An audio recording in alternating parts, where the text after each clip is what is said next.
While climate change has stolen the spotlight in many respects here in Davos, it's by no means the only issue under discussion. There's rising concern over geopolitical tensions, not least in the Middle East, and no country knows that better than Jordan. Well, I'm joined now by Prime Minister Dr. Omar Razaz, who's going to help us pick through some of the issues the country's facing.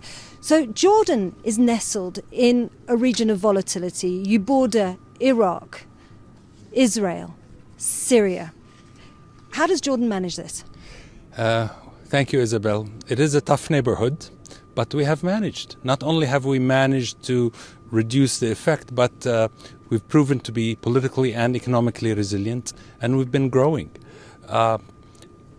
A huge part of it is the political institution, the stability that we have, the political stability that we have under His Majesty King Abdullah II.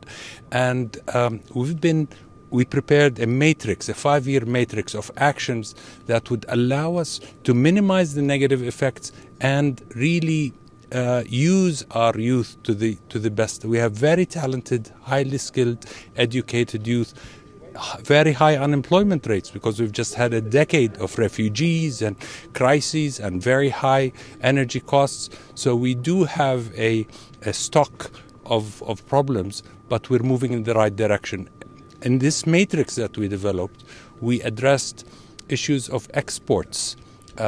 We have the best FTAs around the world, and we're using those. Our exports are up around 8%. Our tourism is up around 9% because we have low-cost carriers taking advantage of Petra and Wadi Rum and the Dead Sea and all these wonderful. ICT is an incredible resource. It's growing at around 11 or 12% a year because we're doing business process outsourcing out of Jordan and providing opportunities. So the challenges are great, but we've figured out how to deal with it. The challenges are great indeed, and as you say, you are facing you're at the forefront of the refugee crisis, and your country has welcomed over 1 million refugees, and that's taken its toll. Do you feel let down by the international community? The burden has been tremendous. It's 1.3 million refugees. Around 20% of Jordan's population today is made up of refugees. So the impact on infrastructure, on schools, overcrowding, on health centers is tremendous. On jobs, the world has come to support Jordan, but not nearly to cover our costs. I understand there is always donor fatigue after the issue is no longer on the front page. That we understand. But the refugees are still there, and Jordan is living up to its commitment. We're not forcing anybody to go back.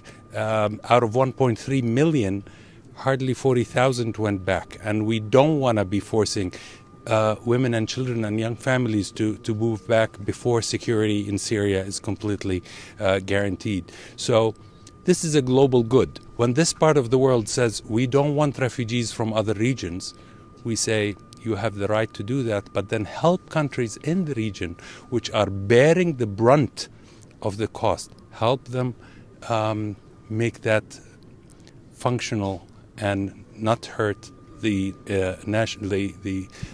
national population. Fortunately, we have not had a single hate crime against our Syrian brethren, and this says something about Jordan and Jordanians, but we need support. We've seen that Turkish President Recep Tayyip Erdogan has made many threats when it comes to the European Union of opening the doors to the refugees. Would that be something Jordan would ever consider if it got to the situation where your country just couldn't cope anymore? I don't think... the first thing that His Majesty the King said when we opened our doors, he said, we don't want a single refugee child left behind. We want to make sure they get the education and the health care that Jordanian citizens get. And that's what we've been doing day in and day out. I don't see that changing. It's a moral responsibility before being any political aspects. There's a moral. These are human beings.